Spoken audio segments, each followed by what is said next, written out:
What does it mean to be a freeloader? The elderly woman is nothing but a leech. Tell her to scram. H. Musher, get out, you old hag. I never imagined that words of disrespect could cut so deeply, especially when they came from a child's lips. This all started a few years back when my husband passed away in his early 30s.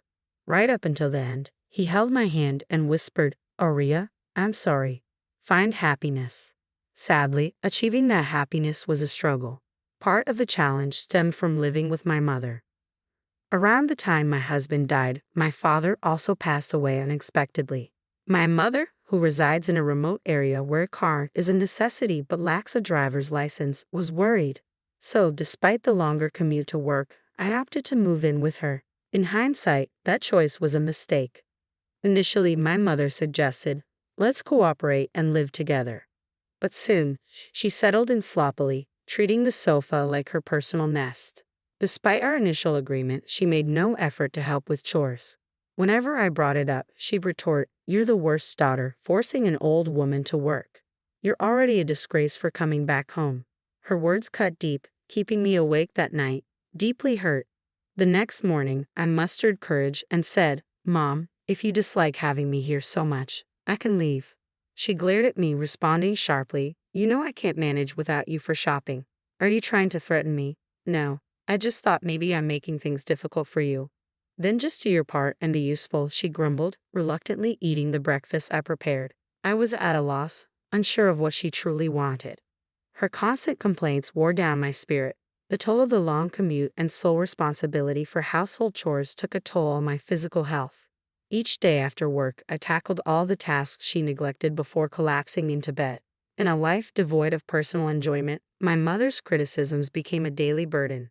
Just when I thought the monotonous days would stretch on forever, a sudden and significant event shook things up. My brother's family appeared at our doorstep unexpectedly. What brings you here all of a sudden? My brother, Louis, his wife, and their son rarely visited because they found the countryside dull. Confused, I looked to my sister-in-law, Alvina, who tilted her head. Did Mom tell you? Before I could respond, my mother hurried in and warmly welcomed them. She praised my brother's family for coming so well prepared. What's happening? I asked, trying to make sense of the situation. We're moving in with Louis and his family now, so Arya, you're not needed here anymore. Start packing, she declared bluntly, brushing off my shock. She ushered my brother's family inside, and they settled into the living room, lugging heavy bags with them. Almost immediately, my mom instructed me to make coffee. As I started preparing it, tears threatened to spill. It wasn't the first time I felt the sting of her unequal treatment. From childhood, she showered my brother with everything he wanted on his birthdays, while mine were marked with thoughtless gifts. When college came around, my brother received financial support, while I was denied, with my mom asserting that women didn't need higher education. Determined, I worked tirelessly, secured a scholarship, and graduated from a 4-year college, juggling part-time jobs and studies. When my husband passed away and my mom offered to move in with me, I hoped it signaled a change in her attitude towards me. Unfortunately, I soon realized I was mistaken. Finishing the coffee for everyone, I retreated to my room, unwanted and unseen by my own mother. I need to start searching for a new place to live right away, I thought to myself as I prepared to leave the living room.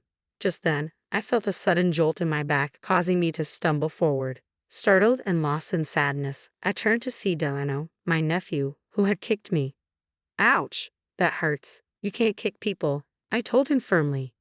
Upon hearing my voice, Alvina, his mother, surprised me by saying, Arya, please let it go.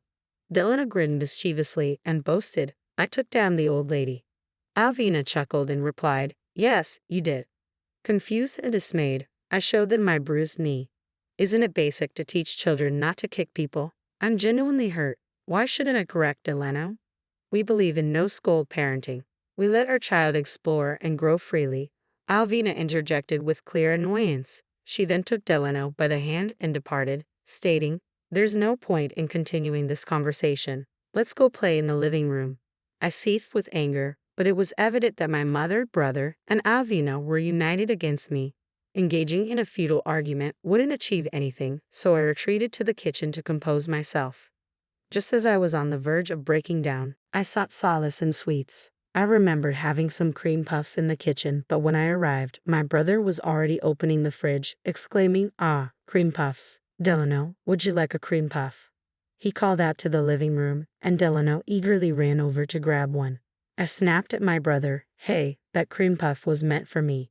Why are you giving away things from someone else's house to your child?" "Oh, so that was yours? Well, the cream puff seems happier being enjoyed by a cute kid. Getting upset with a child? You're overreacting," my brother retorted casually. "I'm not upset with Delano. I'm upset with you for giving away my cream puff." My raised voice must have carried because soon both my mom and Alvina entered the kitchen. "Arya, enough already. Stop picking fights with your brother. Don't you have better things to do? When do you plan on leaving?" My mom interjected firmly. "Leave? You just told me to leave." "I have nowhere to go today," I shot back. "Oh, poor dear. How about we let Arya stay until she finds a new place?" Avena chimed in with false sympathy. Reluctantly, my mom agreed, saying, "Avena, you're so generous." I felt frustrated, knowing that arguing wouldn't solve anything, but I couldn't hold back my discontent. "What do you mean, support me? I contribute half of the living expenses in this house. Why am I treated like this?" I exclaimed. "You're still relying on your parents' support, right? Isn't the money from Dad's inheritance?" My brother presumed. "In reality, I cover all household expenses with my own salary," I clarified. "But my brother and his wife assume I'm living off our late father and mother, so arguing seems pointless." Delano, done with his cream puff, piped up, "What does support me mean?" With a smug smile, my brother pointed at me.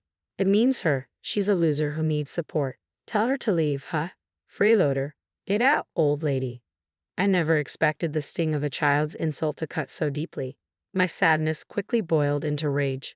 "I'll leave as soon as I find a new place, but I'm taking everything I brought with me." "That's all right with you, isn't it, big brother?" I retorted sharply. "Sure, go ahead," he replied, his tone mocking. My anger surged to new heights. In that moment, I vowed never to forgive them. Determined, I made plans and set a swift timeline to move out. On the day of my departure, as a final gesture of respect, I surprised my mom and brother's family with a vacation. They eagerly set off, unaware of what awaited them upon their return. I completed my move, imagining their astonished faces when they discovered my absence. Leaving behind a notebook in the living room, I departed for my new home with a renewed sense of independence. The next evening, my phone rang, and I answered to a frantic call from Alvina. "Arya, what's going on? The house is empty. They must be in a panic. Everything from the fridge to the washing machine is gone." I had warned my brother that I would take everything I had bought, and I followed through. When I moved in, everything was old, so I replaced it all. My mom was aware of this. I could hear Alvina shouting at my mom, "Why didn't you stop, Arya?" My mom's feeble response came back, "I never thought she'd actually go through with it." In the background, I could hear Delano crying. They were in more chaos than I had anticipated. Arya claims she bought everything herself, but there's no proof. Didn't she use Dad's inheritance for all of it? My father didn't leave us any inheritance. You and my brother were gone right after the funeral, so you probably didn't know. There's no way you could have sent us that much money just from your pension, Alvina argued. Actually, that money came from me, I clarified. What? Alvina sounded astonished. I paid for everything. Check the notebook in the living room. The notebook contained receipts for every item I had purchased for the household. Alvina looked through it, clearly confused. What does this mean? I explained. I have more financial resources than you and my brother realize. I didn't receive any help with college tuition, which was frustrating, but I used that frustration as motivation. I worked hard during my job search and eventually secured a position at a top-tier company. Accustomed to hard work, I excelled in my role and am now the only woman among my peers on a fast track to promotion.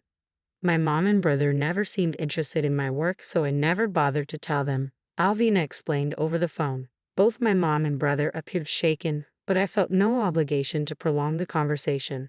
Feel free to live your life without the burden of supporting me, I calmly stated before hanging up. That night, I slept peacefully in a quiet home for the first time in a while. It was truly serene, free from being kicked or hit by my nephew, and without anyone urging me to leave. A few days of tranquility passed. Then, unexpectedly, my mom and brother's family discovered where I lived and showed up at my door. When I asked through the doorbell, What do you want? My brother pleaded. Please return the appliances or lend us money to buy new ones. We're at our limit. I had assumed my brother could manage, but it turned out he had quit his job when they moved here. When I returned home, I had no rent to pay. They thought they could live off my mom's pension, what they assumed was my dad's inheritance. When I laughed at their foolishness, my brother became furious and started yelling. Ignoring him, I calmly called the police. Hello, there's a commotion at my apartment entrance, and it's quite frightening. Could you send someone over? The police arrived within minutes, thanks to my proximity to a police station. The security in my new place was outstanding. Anticipating that my family might track me down, I had informed friends of my move and deliberately chosen an apartment close to a police station. I had resolved that if my mom and brother's family ever showed up, I'd immediately involve the police. As expected, they received a stern warning and left in a hurry. After the police intervention, I was confident they wouldn't bother me again. I blocked their phone numbers and email accounts, successfully severing all ties.